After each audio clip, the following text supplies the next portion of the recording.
नमस्ते प्रणाम। मैं हूँ वंदना देवी। मैं अर्चना तिवारी स्वागत करती हूँ दीदी के चैनल पे। मैं जौनपुरिया दीदी हूँ। जौनपुरिया दीदी के चैनल पे आप सबका स्वागत है और एक बहुत धमाकेदार जौनपुरिया दीदी की सुनाने जा रही है नाच की। कैसे लगेगा कमेंट में जरूर बताना। और इनका सब्सक्राइबर नहीं बढ़ रहा है तो आप लोग से रिक्वेस्ट है सब्सक्राइब करके ही जाना।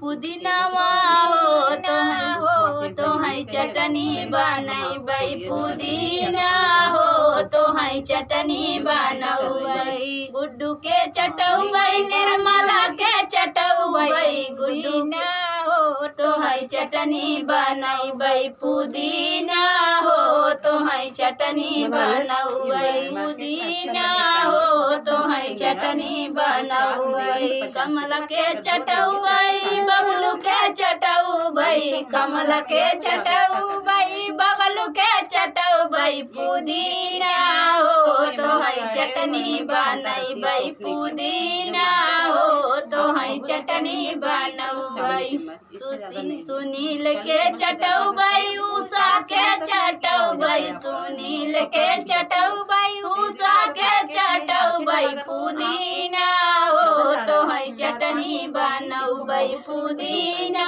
हो तो है चटनी बनाऊ बई, पुदीना हो तो है चटनी बनाऊ बई।